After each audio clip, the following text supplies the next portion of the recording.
민법이 막 조금씩 재밌어지지 않아요? 예, 진도 나가죠. 예. 165쪽에 법률행위 대리입니다. 그러니까 대리는 말씀드린 것처럼 삼면관계였어요. 삼면관계. 갑을병 이렇게 돼 있는데 갑이 효과를 귀속받는 본인이고 을이 이제 대리권이 있는 대리인. 이제 상대방이죠. 대리의 종류를 보면 가장 기본적인 게 임의 대리와 법정 대리가 나옵니다.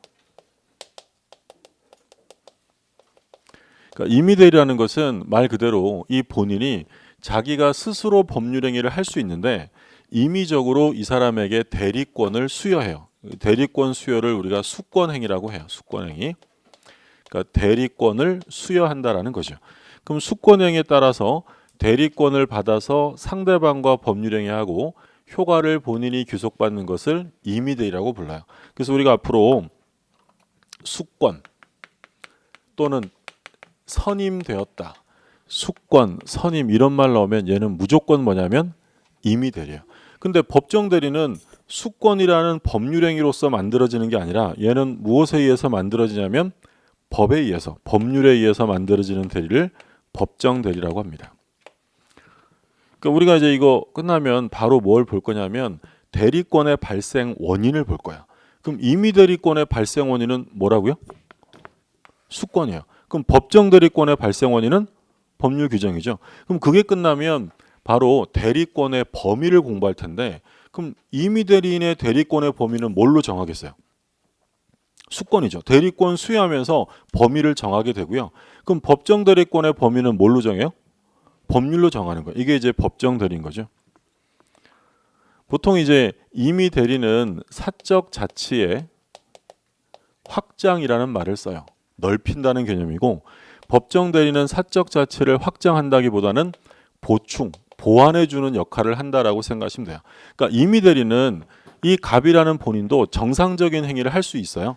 그런데 대리인을 선임해서 이 단면적인 법률 관계가 삼면 관계로 넓혀진다라고 해서 사적 자치를 넓히는 확장의 개념이고요. 그럼 법정 대리는 언제 나오냐면 우리 시험 범위 내에서는 본인이라는 사람이 정상적인 법률 행위를 완전히 할 수가 없는 상황이에요. 예를 들어 미성년자, 우리 제한능력자 봤잖아요. 미성년자나 또는 피안정 후견인, 피성년 후견인 이런 사람들 법률 행위 했어요. 그럼 미성년자는 정상적인 법률 행위를 할 수 없으니까 얘를 위해서 법률이 대리인을 줘요. 그러면 미성년자는 누가 대리해 줍니까? 부모가, 친권자가. 그러면 미성년자가 엄마 아빠 일 잘하시네, 대리권 받아보셔 라고 하는 게 아니에요. 수권이 아니잖아요. 이건 어디에 나와 있다고요? 법률에. 이게 법정 대리고요. 또 피안정 후견인, 피성년 후견인은 이런 사람들을 위해서 후견인이라는 대리인을 법률로 정합니다. 그러면 법정 대리는 얘가 완전한 법률 행위를 할 수가 없기 때문에 대리인을 규정해서 얘를 도와주는 거야. 사적 자치를 뭐 해주는 거냐면 보충, 보완해주는 역할을 한다. 이게 이제 임의 대리와 법정 대리고 또 대리의 종류 중에서요. 대리인이 상대방에게 의사표시를 하는 대리가 있어요. 그러니까 대리인이 의사표시를 하는 거니까 이건 능동적이고 적극적입니다. 이런 대리를 능동대리 또는 적극대리라고 불러요. 근데 반면에 대리인이 의사표시를 하는 게 아니라 받기만 하는 경우도 있어요. 그럼 받기만 하면 능동이 아니라 뭐겠어요? 수동이. 이런 대리를 수동대리라고 불러요. 자, 교재를 좀 잠깐 볼게요. 165쪽에 대리의 종류. 1번에 보면 임의 대리와 법정 대리. 임의 대리는 수권이고 법정 대리는 법률이고요. 2번에 능동 대리와 수동 대리. 능동 대리는 대리인이 하는 거고 수동 대리는 받는 거고요. 그리고 3번에 보면 유권 대리와 무권 대리가 있는데 대리권이 있으면 유권, 없으면 무권 대리죠. 뭐 간단한 구별이지만 무권 대리인 뒤에 가서 굉장히 중요한 문제로 나오게 돼요. 자, 다음 페이지 보세요. 대리권 나오죠. 자, 갑이 을에게 대리권을 수여합니다. 이걸 우리가 수권행위라고 했죠. 그러니까 이 수권행위라는 건 법률 규정이라는 거예요, 법률 행위라는 거예요. 법률 행위, 갑이 의사표시를 하는 거예요. 그래서 이 수권행위를 통해 을이 대리권을 갖게 되는데 대리권의 법적 성질은 대리권은 권리가 아닙니다. 권리가 아니고요. 대리할 수 있는 자격을 준 거예요. 이 법률상의 자격을 권한이다라고 불러요. 권한. 그러니까 대리권은 권리가 아니라 권한일 뿐이다라는 거고요. 이게 무슨 의미냐면, 자, 이 수권행위는 말씀드린 것처럼 법률 행위예요. 우리가 지난주에 법률 행위의 종류를 볼 때 대표적으로 두 가지를 봤어요. 갑이 청약하고 을이 승낙함으로써 서로 대립하는 의사표시가 합치됨으로써 이루어지는 법률 행위를 계약이다라고 부르고요. 그리고 일방적인 의사표시로서 효력이 생기는 것을 단독행위라고 불렀어요. 그러면 이 수권행위를 계약으로 볼 것인지 단독행위로 볼 것인지 학설이 대립하는데, 우리 통설은 단독행위라고 봐요. 그럼 단독행위라는 것은 갑이 을에게 수권행위, 대리권을 수여하면 을이 승낙을 하지 않아도 곧바로 뭘 갖게 되는 거야? 대리권을 수여받게 되는 거야. 근데 대리권을 권리라고 보면 좀 곤란하다는 거예요. 왜냐하면 권리라는 건 통상적으로 뭐가 수반되겠어요? 의무가 수반되는 거야. 근데 단독행위인데 일방적으로 의무를 부담시키는 건 적절하지 않기 때문에 대리권은 권리를 주는 게 아니라 그냥 대리할 수 있는 자격, 권한을 주는 것이다. 그러니까 만약에 지문에 본인과 대리인은 수권행위를 통하여 권리 의무 관계가 발생한다라고 하면 오해엑스예요. 틀려. 수권행위에서는 안 생겨요. 근데 우리가 일반적으로 보면 본인과 대리인 사이에 대부분 권리 의무 관계가 있어요. 근데 그 권리 의무 관계는 수권행위에서 생기는 게 아니라 수권행위를 하게 되는 원인된 법률 관계에서 발생이 돼요. 무슨 얘기냐면, 길 가는 사람한테 아무나 잡고 대리권 줄 리가 없잖아요. 보통은 대리권을 수여하기 전에 이 두 사람 사이에 무슨 위임 계약을 한다든지 아니면 고용 계약을 체결하고 그리고 대리권을 줘요. 예를 들어서 제가 어떤 소송이 생겼어요. 그러면 소송 대리인을 선임합니다. 변호사 선임하겠죠. 그럼 변호사 사무실 가서 소송 맡길 때 일단 위임 계약서를 써요. 위임 계약을 하고 그걸 원인으로 소송 대리권을 주는 거예요. 또는 어떤 자동차 회사에서 자기 직원에게 자동차 판매 대리권을 줍니다. 영업의 대리권. 그러면 자동차 판매 대리권을 주기 전에 이미 그 회사와 직원 사이에 무슨 계약을 한 거야? 고용 계약을 한 거야. 그러니까 얘네들 사이에 권리 의무가 생기는 건 수권행위 때문에 생기는 게 아니라 요 내부적 계약 때문에 생기는 거야. 그러니까 이걸 우리 민법이 뭐라고 부르고 있냐면 원인된 법률 관계라는 말을 써요. 우리 민법 128조에서 규정하고요. 그러니까 여기서 원인된 법률, 이 고용이나 위임 계약이 원인이 되고 있다는 것은 무엇의 원인이 되고 있다는 거예요? 수권의 원인이 되는 거예요. 이걸 학자들은 기초적 내부 관계라는 말을 쓰기도 합니다. 그러니까 기초적 내부 관계는 결국 이 위임이나 고용 계약은 무엇에 기초가 되고 있는 거냐면 수권행위의 기초가 되고 있다는 거죠. 그러면 생각해 보세요. 어떤 사람이 회사에서 잘렸어요. 그럼 잘리면 그 사람에게 대리권은 계속 줄까요? 대리권도 소멸할까요? 소멸하겠죠. 그러면 우리 민법이 원인된 법률 관계가 종료가 되면 대리권은 소멸한다라고 규정을 해요. 그러면 원인된 법률 관계의 종료로 소멸되는 대리권은 법정 대리에도 포함이 되는 말일까요? 임의 대리에만 나올까요? 임의 대리. 얘는 수권이랑 관련되는 거잖아요. 그럼 수권이면 무조건 뭐야? 임의 대리죠. 자, 그리고 임의 대리가 소멸되는 사유는 얘가 수권행위를 뭐 할 수도 있냐면 철회할 수도 있어요. 수권행위를 줬다가 이제 그만하세요 라고 철회하면 대리권이 소멸됩니다. 그럼 역시 이것도 어디에서만 나오는 말이에요? 임의 대리. 우리 시험에 뭐라고 나오냐면 수권행위의 철회는 임의 대리와 법정 대리의 공통된 소멸 사유에 해당한다. 틀려요. 어디서만 나와요?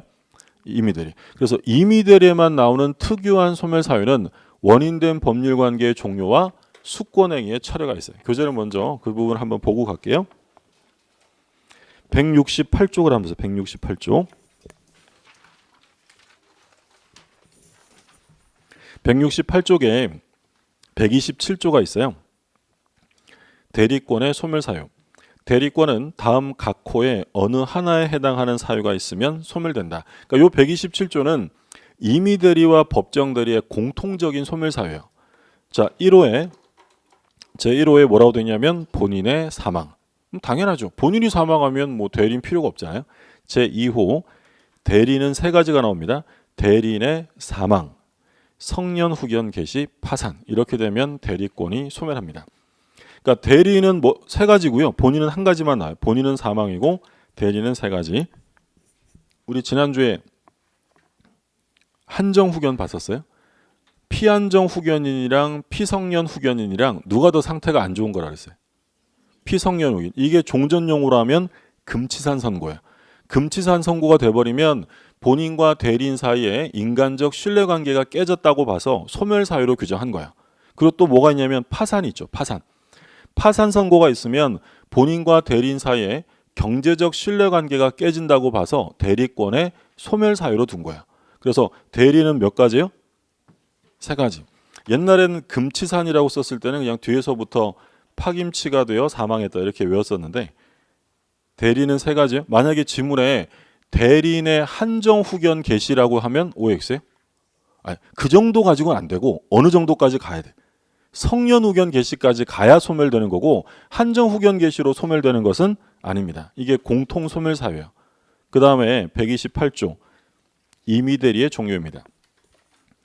법률행위에 의하여 수여된 대리권. 법률행위로 수여된 대리권이니까 임의대리예요, 법정대리예요? 법정대리는 법으로 정하는 거고 임의대리는 수권행위, 법률행위로 정하는 거죠. 요 수권행위가 아까 우리 시작할 때 얘기했죠. 수권행위는 법률행위, 얘가 의사표시한 거예요. 그러면 법률행위로 수여되었다는 건 법정대리가 아니라 뭘 말하는 거라고요? 임의대리. 법정대리는 법률행위가 아니라 뭘로 정하고? 법으로 정하는 거고 임의대리인의 대리권은 전조의 경우 외, 전조니까 뭘 말하냐면 127조 공통소멸 사유를 말하죠. 본인의 사망, 대리인의 사망, 성년 후견 개시, 파산. 이건 말고도 두 가지가 나옵니다. 그 원인된 법률관계 종료에 의하여 소멸한다. 법률관계 종료 전에 본인이 수권행위를 철회한 경우에도 같다. 그럼 임의대리에만 나오는 특유한 소멸 사유는 두 가지야. 원인된 법률관계 종료하고 수권행위에 철회하고. 요거 두 가지는 임의대리에서만 쓸 수 있는 말이죠. 소멸 사유는 뭐 암기해 두실 수밖에 없어요. 본인의 사망. 그러니까 지금부터 뭐 달달달달 공책에 쓰면서 외우실 필요 없어요. 몇 번 읽어보고 넘어가시면 돼요.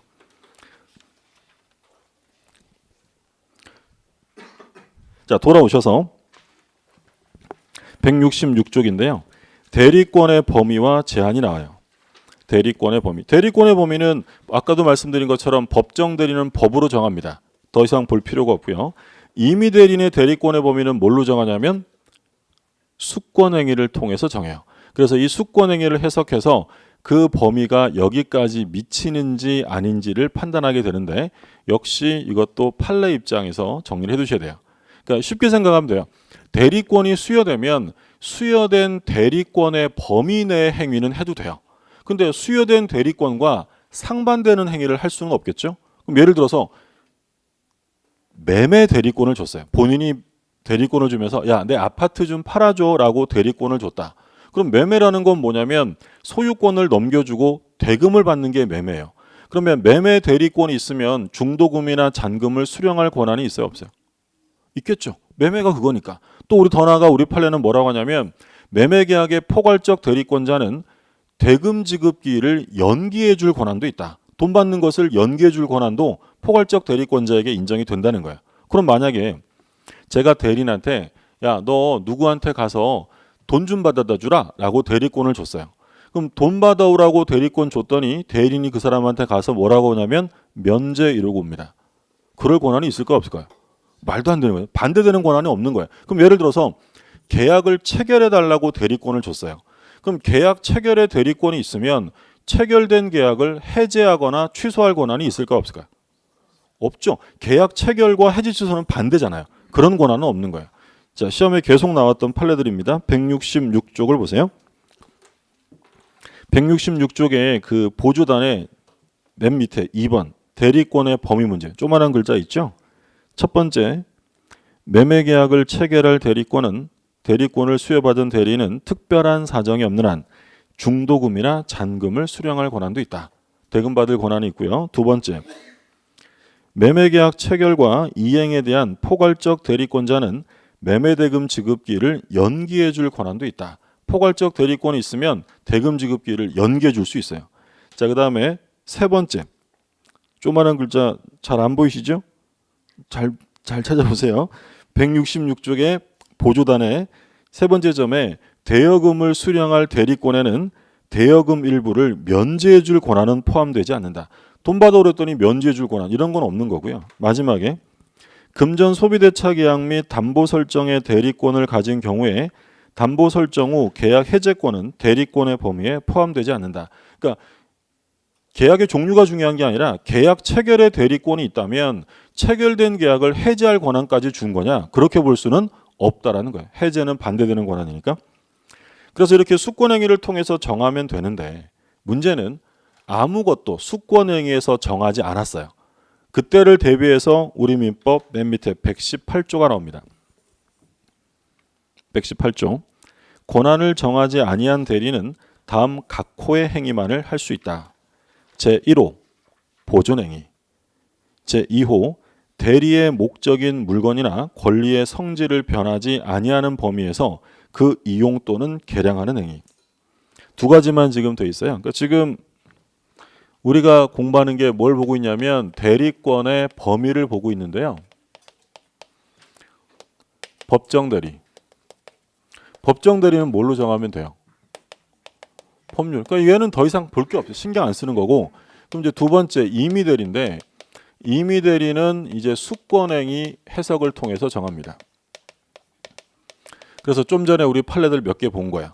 매매계약에 대리권이 있으면 대금을 수령할 권한이 있고 매매계약의 포괄적 대리권자는 대금 지급기를 연기해 줄 권한도 있고. 근데 이제 문제는 이 수권행위에서 아무것도 안 정했대요. 정함이 없는 경우. 이럴 때를 대비해서 118조라는 규정을 둔 건데, 그러니까 이 규정은 보충적인 규정이에요. 그러니까 바꿔서 말하면 수권행위에서 명확하게 정했으면 이 규정이 적용돼야 안 돼요. 안 돼요. 얘는 수권행위에서 정하지 않았을 때만 적용되는데 보존행위가 있죠. 이용 개량행위. 그리고 이제 조문에는 없는데 처분행위가 문제가 돼요. 자, 이 보존행위라는 건 뭐냐면 현상을 유지시키는 행위예요. 현상 유지. 그럼 현상 유지는 얼만큼 할 수 있냐면 권한이 정해져 있지 않아도 무제한 할 수 있어요. 무제한. 근데 이용 개량 행위는 무제한은 안 되고요. 성질이 변하지 않는 범위 내에서만 가능해요. 만약에 아무리 개량을 했어도요. 성질이 변하게 되면 그건 권한을 넘어선 법률행위가 돼요. 그리고 처분. 범위도 안 정해져 있는 애가 막 부동산 팔고 이런 처분행위 할 수 있느냐? 그거는 원칙적으로 안 된다라고 봐요. 그러니까 문제가 되는 건 얘랑 얘인데, 그러니까 시험에 가장 쉽게 나오면 권한을 정하지 아니한 대리는 보존 행위와 개량 행위는 무제한할 수 있다라고 하면 틀리죠. 뭐만 무제한이에요? 보존. 그러니까 이 보존은 어떤 거 생각하시면 되냐면 예를 들어 본인의 가옥이 본인의 부동산이 파손됐어요. 그거를 수선해 줍니다. 수선하는 계약. 이건 현상을 유지하는 것이지 뭘 바꾸는 게 아니잖아요. 무제한할 수 있고요. 뭐 가옥의 수선이라든지 또는 본인의 부동산이 현재 미등기예요. 등기가 안 돼 있는 부동산이라서 그거를 등기해 주는 행위. 그러니까 이건 뭐 변동이 생기는 게 아니라 현상 유지니까 무제한해도 돼요. 무제한. 그런데 이용 개량 행위는 성질이 변하지 않아야 돼요. 그러니까 예를 들어서 우리 본인이 은행에 예금을 들어놓은 게 있어요. 그럼 제가 대리인인데 우리 본인 예금 다 빼가지고요. 주식으로 바꿔줘요. 그럼 예금을 주식으로 바꿨다. 성질이 변할까요? 변하지 않을까요? 변한다고 보죠. 의문이 생기는 분은 직접 해보시면 돼요. 예금 다 빼고 주식. 예금은 되게 안정적이지만 별 이득은 없고, 근데 주식은 잘하면 뭐 대박이 날 수도 있지만 잘못하면 그지 될 수 있잖아요, 그렇죠? 그러니까 이런 경우에는 성질이 변하니까 하면 안 되고 예금 다 빼가지고 막 비트코인 사고 이러면 돼야 안 돼요. 안 되는 거예요. 또 예금을 사채로 전환시켜요. 사채. 그러니까 사채는 이율은 높겠지만 잘못하면 떼일 수 있죠. 불안정한 거. 이런 것들은 성질이 변하고요. 또는 토지의 지목을 형질을 변경합니다. 지목을 변경한다. 예를 들어 지목이 전이라고 되어 있는데 답으로 바꾼다든지 이건 형질을 변경하는 거니까 해서는 안 되는 거고요. 만약에 이렇게 해버리면 권한 내의 행위를 한 거예요. 권한이 초과된 거예요. 초과된 거죠. 이건 무권대리 문제가 발생이 돼요. 그리고 하나 유의하실 점은 성질이 변하면 무권대리가 되는 것이지 본인에게 유리하냐하고는 상관없는 거예요. 예를 들어 제가 예금을 다 빼서 우리 본인 주식 하나 사줬는데 이 종목이 매일 상한가를 치고 올라가요. 유권대리예요? 무권대리예요? 그래도 무권대리. 그러니까 본인에게 유리하냐의 문제가 아니라 얘 권한 밖의 행위를 하게 되면 그건 무권대리예요. 근데 연일 상한가를 치고 올라가면 우리 본인 흐뭇할 거 아니에요. 그러면 자기 행위로 만들고 싶을 수 있어요. 그럼 얼른 뭐 하면 될까요? 아까 나왔죠? 추인. 추후에 인정하게 되면 처음부터 본인의 법률 행위로 인정이 돼요. 그래서 보존 행위는 무제한이지만 이용 계량 행위는 무제한이 아니라 성질이 변하지 않는 범위 내에서만 가능하다. 그 내용이 이제 167쪽에 A번의 보존 행위, B번의 이용 계량 행위 나왔고요. 그다음에 이제 대리권의 제한 두 가지가 나옵니다. 124조부터 볼게요. 대리는 본인의 허락이 없으면 본인을 위하여 자기와 법률 행위를 하거나, 그러니까 자기와 법률 행위를 한다는 것이 자기계약이에요. 자기계약. 그 다음에 동일한 법률에 관하여 당사자 쌍방을 대리하지 못한다. 그러니까 자기계약 안 되고 쌍방 대리는 금지한대요. 근데 단서 조항에 보면 그러나 채무의 이행은 할 수 있다라고 돼 있죠. 자, 맨 밑에 공동대리 나옵니다. 119조. 대리인이 수인일 때는 각자가 본인을 대리한다. 그러니까 이 공동대리는 시험에 나오면 거의 원칙을 많이 물어봐요. 그러니까 대리인이 여러 명이면 공동대리가 원칙이에요. 각자 하는 거야. 각자 대리가 원칙이고요. 그러나 법률 또는 수권행위에 다른 정한 바가 있는 때는 그러하지 아니하다. 그러니까 공동대리가 되려면 법률의 규정이나 수권행위에 별도 정함이 있어야 되고요. 원칙은 대리인이 여러 명이 있으면 각자 대리를 원칙으로 한다라는 거죠. 대리권의 제한인데, 그러니까 대리권을 제한하는 기본적인 이유는 본인 보호를 위해서인데요. 두 가지를 지금 규정하고 있는 거예요. 자기계약, 쌍방대리 금지. 그리고 이제 공동대리에 관한 규정 두 가지를 두고 있는데, 먼저 124조에 정한 자기계약 쌍방대리 금지 규정이에요. 하면 안 된다는 거죠. 그런데 예외적으로 허용되는 경우도 있었어요. 언제는 할 수 있다고 돼 있어요. 채무이행 할 수 있다고 돼 있고, 그리고 처음에 시작하면서 본인의 허락이 없으면 못한다고 돼 있죠. 그럼 뭐가 있으면 돼요? 허락. 그래서 본인의 허락이 있거나 두 번째 채무의 이행, 이거는 할 수 있다라는 거예요. 자, 사례를 들어서 보면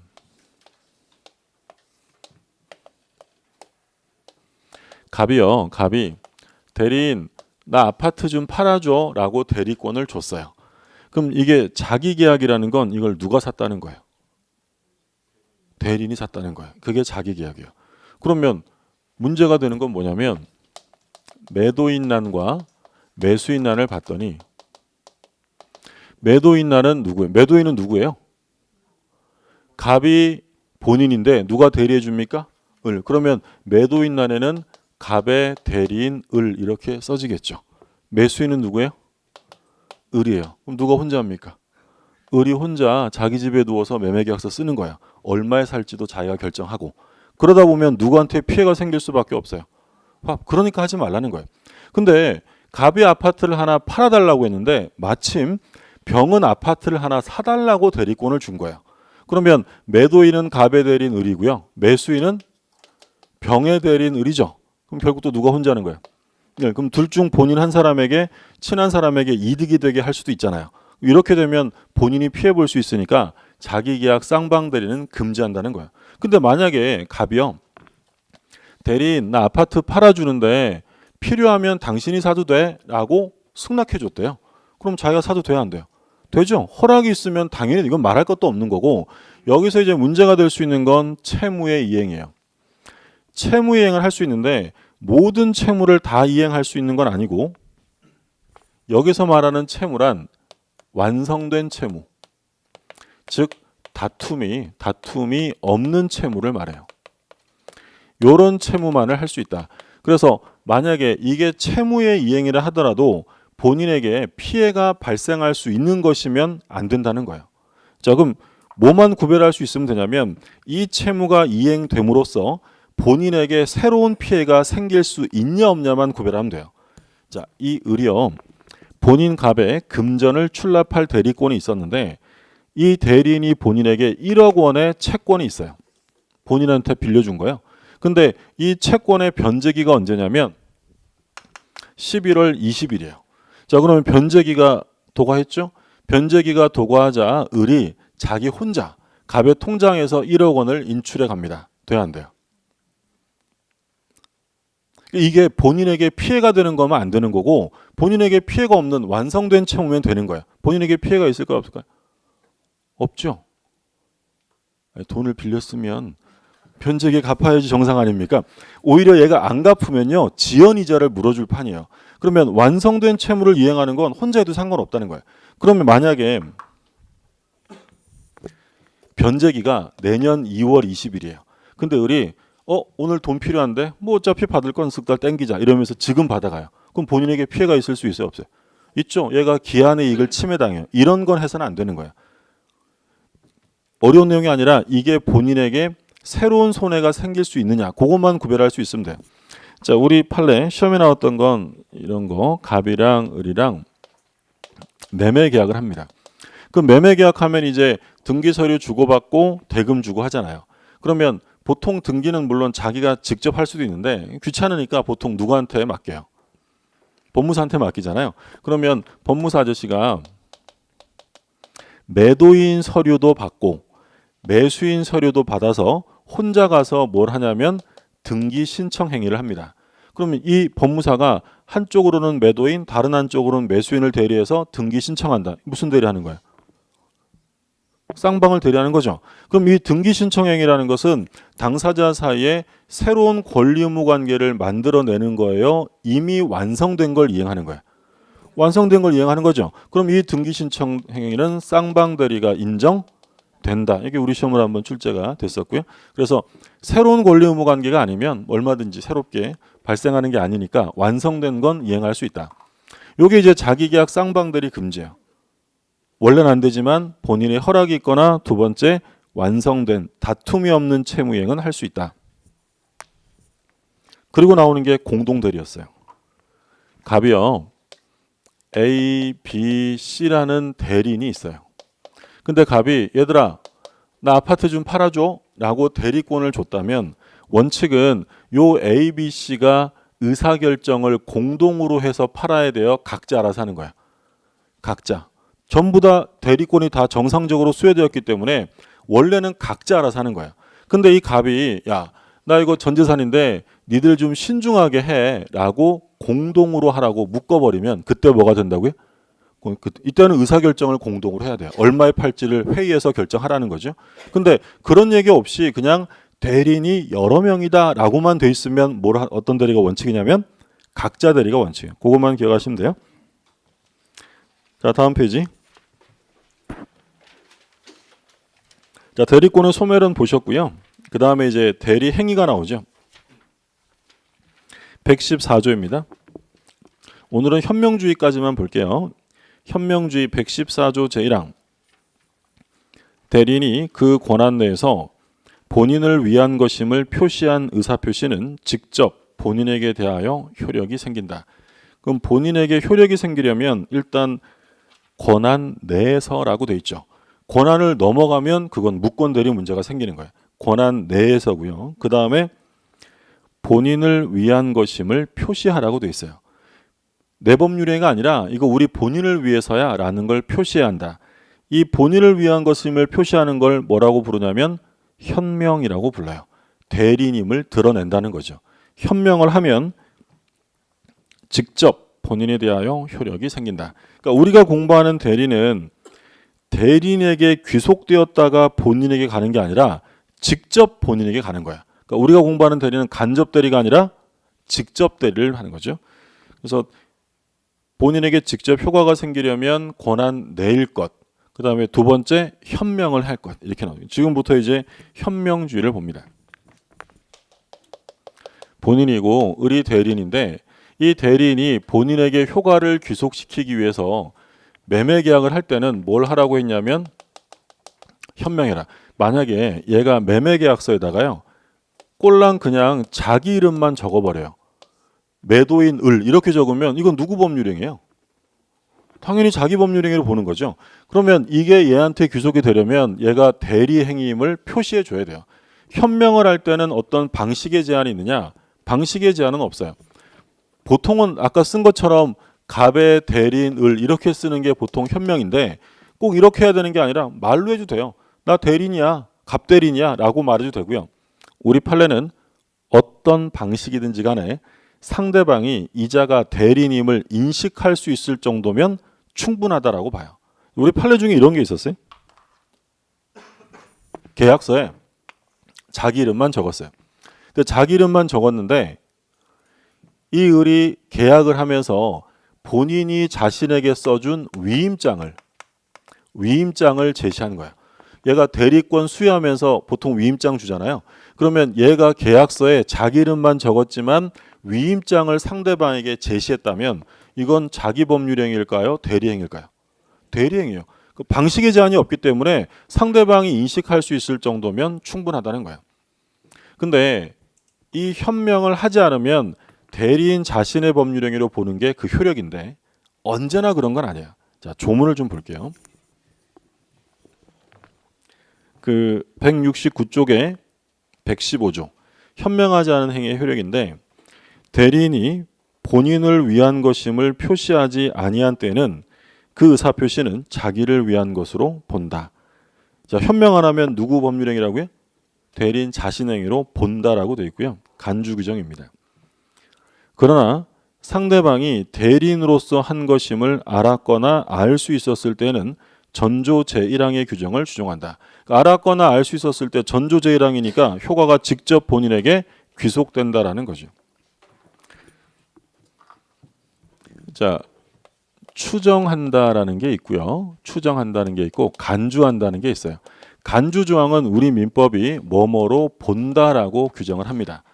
그러면 추정과 간주의 의미는 유사해요. 그렇게 인정해 주겠다는 거야. 근데 결정적으로 강도의 차이가 있어요. 추정이 강할까요? 간주가 강할까요? 간주가 훨씬 강해요. 그래서 추정되는 건 상대방이 반대 사실만 제시하면 깨뜨릴 수 있어요. 근데 간주되는 것은 반대 사실로 깨지는 게 아니라 소송을 통해서만 깰 수 있어요. 어느 게 훨씬 더 강하냐면 간주. 그러면 현명하지 않은 법률행위는 대리인 자신의 행위로 추정한다고 돼 있어요. 본다고 돼 있어요. 강력하게 책임을 묻겠다는 거예요. 현명 안 하면.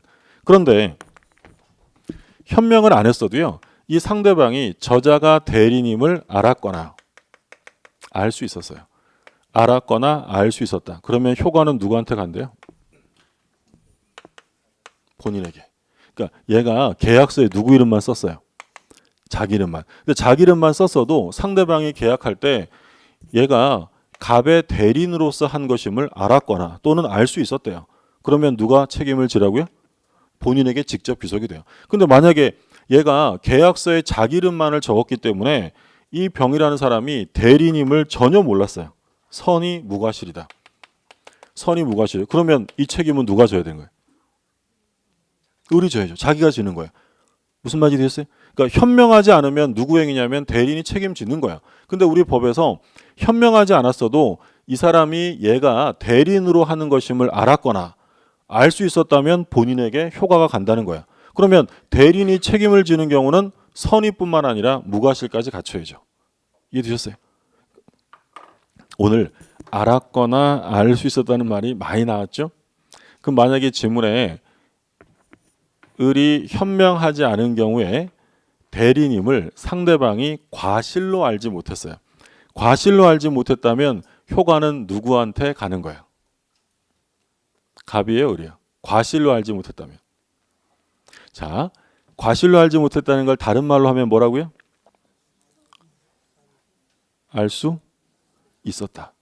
과실로 알지 못했다는 건 알 수 있었다는 거예요. 그러면 대리인임을 알 수 있었다면 효과는 누구한테 갈까요? 본인, 갑에게 가는 거죠. 자, 처음에 헷갈려요. 처음에 헷갈리는데 처음에 이 개념을 잘 잡아두셔야 돼요. 그러니까 우리 민법에서 알았거나 알 수 있었다. 오늘만 해도 몇 번 나왔잖아요. 비진이 표시는 원칙은 유효인데 상대방이 알았거나 알 수 있었다면 무효다. 그럼 만약에 빚인임을 상대방이 과실로 알지 못했어요. 과실로 알지 못했다면 유효예요, 무효예요? 과실로 알지 못했다는 게 다른 말로 하면 뭐라고요? 알 수 있었다는 거예요? 그럼 알 수 있었으면 유효예요, 무효예요? 무효 이러지 마시고. 예. 알았거나 알 수 있었다면 무효죠. 다시. 아직 조문이 정확하게 기억이 안 나서 그럴 수도 있는데, 그러니까 원칙은 유효, 원칙은 유효고 상대방이 알았거나 알 수 있었다면 무효가 되는 거야. 그러면 빚인임을 과실로 알지 못했다는 건 다른 말로 하면 알 수 있었다는 거잖아요. 그럼 알았거나 알 수 있었으면 뭐가 된다고요? 무효가 된다는 거예요. 아까 우리 제3자 사기에서 제3자가 사기치면 언제든지 취소할 수 있는 게 아니라 상대방이 제3자 사기 사실을 알았거나 알 수 있었을 때만 취소할 수 있어요. 그럼 상대방이 제3자 사기 사실을 과실로 알지 못했어요. 과실로 알지 못했다면 취소할 수 있어요, 없어요? 과실로 알지 못했다를 다른 말로 하면 뭐라고요? 알 수 있었다. 그러면 알았거나 알 수 있었으면 취소할 수 있어요, 없어요? 있다라는 거예요. 자, 현명을 봤어요? 현명하지 않았는데 상대방이 그자가 대리님을 과실로 알지 못했어요. 과실로 알지 못했다면 효과는 본인에게 가요, 대리인에게 가요? 과실로 알지 못했다는 걸 다른 말로 바꾸면 알 수 있었다는 거죠. 그럼 대리님을 알았거나 알 수 있었다면 효과는 누구한테 가요? 본인에게 가겠죠. 그렇죠? 그래서 알 수 있었다는 건 과실로 알지 못했다는 것과 같은 말이니까. 구별되셨어요? 네, 몇 번 좀 더 해보시면 되고. 자, 여기까지고요. 그 다음에 대리행위 하자가 나오는데 다음 주에 이어서 보도록 하겠습니다. 힘드시죠? 예. 그러니까 민법이 처음에는 되게 힘들어요. 근데 민법은 말씀드린 것처럼 이게 오래된 법이다 보니까 굉장히 논리적인 게 있어요. 그래서 일단 1순환이 한번 돌아가면 다시 공부할 때는 좀 수월해져요. 그러니까 제 말 믿으시고 일단 버티셔야 돼요. 처음에는 버티기 힘들어서 그만두는 경우가 많은데 처음에 버티시면 나중 되면 조금씩 좀 수월해질 거예요. 일단 제 말 믿으시고 네, 예. 오늘 여기까지 보겠습니다. 감사합니다.